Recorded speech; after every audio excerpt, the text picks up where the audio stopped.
Assalamualaikum warahmatullahi wabarakatuh. Yang terhormat, Bapak Kepala Program Studi Magister Manajemen, Bapak Dr. Andes Osli Usman Embus, lalu yang terhormat Ibu Profesor Dr. Koryohana MM dan Ibu Profesor Dr. Umi Widya Stuti SEME selaku dosen pembimbing saya pada penelitian kali ini. Izin memperkenalkan diri, nama saya Hani Rahmawati. Saya mahasiswi dari program studi Magister Manajemen UNJ angkatan 2023. Eh, Pada kesempatan kali ini saya akan mempresentasikan proposal tesis saya yang berjudul Pengaruh Lingkungan Kerja dan Pengembangan Karir Terhadap Loyalitas Karyawan, Peran Mediasi Kepuasan Kerja. Yang pertama, saya akan memulai dengan bab 1 yaitu pendahuluan. Di sini latar belakang penelitian yang pertama itu adanya dominasi Gen Z atau generasi Z. Loyalitas karyawan berperan penting dalam meningkatkan kualitas dan produktivitas perusahaan. Namun, dominasi generasi Z yang mencakup 26,4% populasi Indonesia atau sekitar 71,5 juta jiwa membawa tantangan baru terkait loyalitas di dunia kerja.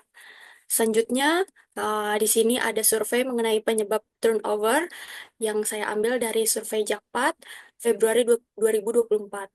Menunjukkan bahwa 41% generasi Z resign dikarenakan adanya masalah gaji yang tidak memuaskan, lalu adanya tawaran kerja lebih baik, dan selanjutnya ada beban kerja yang berat, lalu kurangnya aspirasi dari atasan maupun eh, rekan kerja, lalu ingin mencoba pekerjaan lain, selanjutnya ada jenjang karir yang tidak jelas, dan yang terakhir lingkungan kerja yang toksik.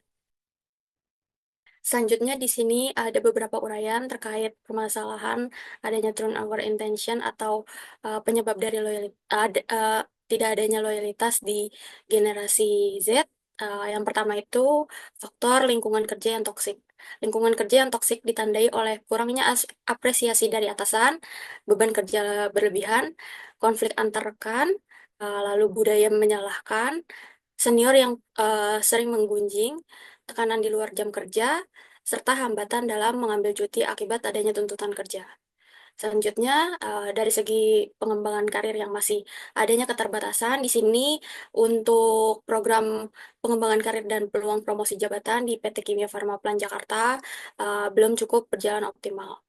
Di sini ditandai dengan selama 3 tahun terakhir, promosi jabatan tercatat sangat terbatas, yaitu dengan rincian pada tahun 2022 tidak adanya karyawan yang dipromosikan dari jumlah total karyawan, yaitu 447 karyawan. Selanjutnya, pada tahun 2023 adanya promosi jabatan, namun hanya kepada satu karyawan saja yang dipromosikan, dari jumlah total karyawan yaitu 610 karyawan.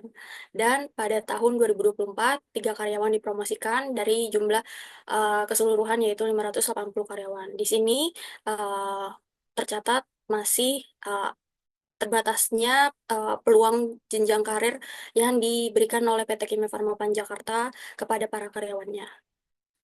Selanjutnya di sini juga pada latar belakang saya mencantumkan kesenjangan penelitian yaitu research gap. Yang pertama ada dari penelitian Budiono tahun 2022 mengenai lingkungan kerja terhadap loyalitas karyawan yang mengemukakan hasil bahwa tidak adanya pengaruh lingkungan kerja terhadap loyalitas. Selanjutnya, penelitian yang dilakukan oleh Reiners tahun 2024 terkait pengembangan karir terhadap loyalitas karyawan yang mendapatkan hasil bahwa pengembangan karir tidak berpengaruh terhadap loyalitas karyawan.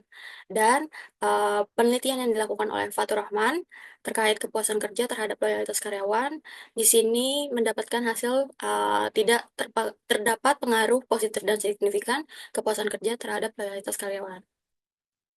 Selanjutnya, untuk rumusan masalah pada penelitian kali ini, yaitu dirumuskan yang pertama, apakah terdapat pengaruh lingkungan kerja terhadap kepuasan kerja?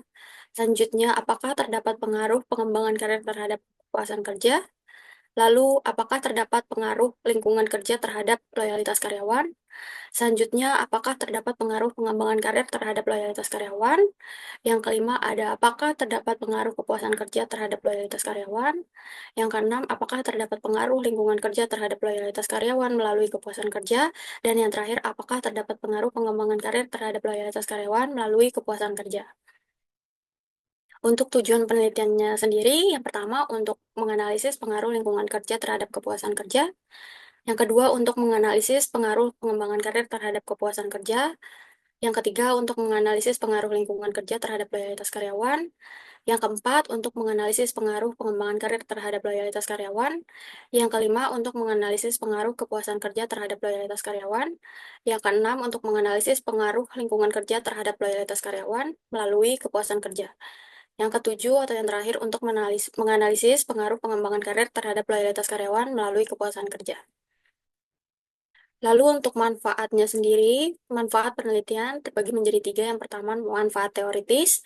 Diharapkan penelitian ini dapat mengembangkan pengetahuan dan wawasan terbaru dalam referensi ilmiah bidang ilmu manajemen sumber daya manusia yang berkaitan dengan loyalitas karyawan, lingkungan kerja, pengembangan karir, dan kepuasan kerja.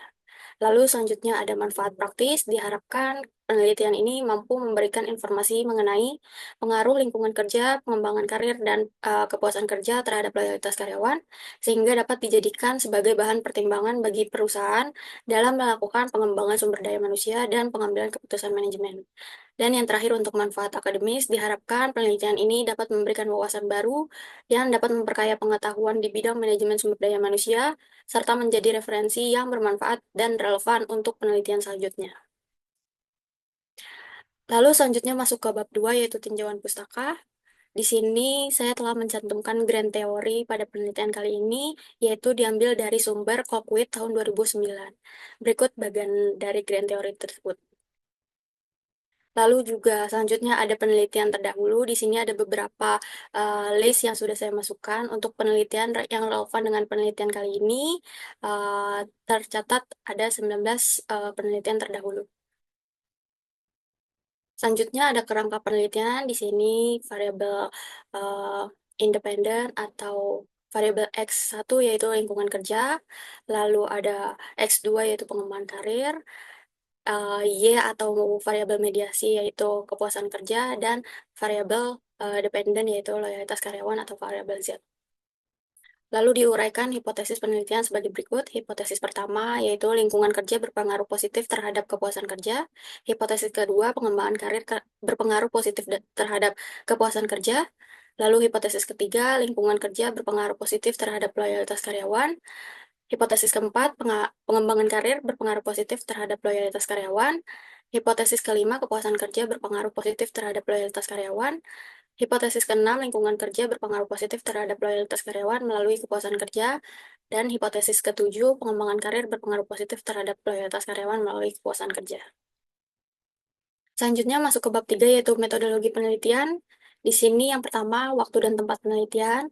Penelitian ini dilakukan di PT Kimia Farma Persero Tbk, Plan Jakarta yang beralamat di kawasan industri Pulau Gadung, Blok N6-11, Jalan Rawagelam 5 nomor 1, Jatinegara, Kecamatan Cakung, Kota Jakarta Timur.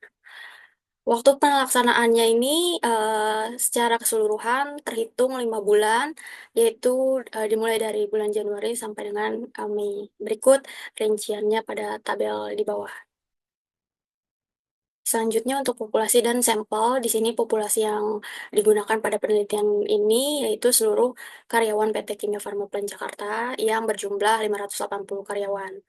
Dan sampel dalam penelitian ini dihitung dengan menggunakan rumus Greggian-Morgan sebagai berikut perhitungannya dan didapat total sampel sebanyak 231 responden. Untuk teknik pengumpulan datanya sendiri, penelitian ini menggunakan dua jenis data yaitu data primer dan data sekunder. Pada penelitian ini, data primer diperoleh dari metode survei melalui penyebaran kuesioner dan untuk data sekunder diperoleh dari sumber buku, jurnal, dan website yang kredibel. Lalu untuk metode pengukuran data yang digunakan yaitu skala Likert dengan skor 5 poin. Dengan rincian sebagai berikut yaitu dimulai dari skor 5 sangat setuju, skor 4 setuju, skor 3 ragu-ragu, skor 2 tidak setuju, dan skor 1 yaitu sangat tidak setuju.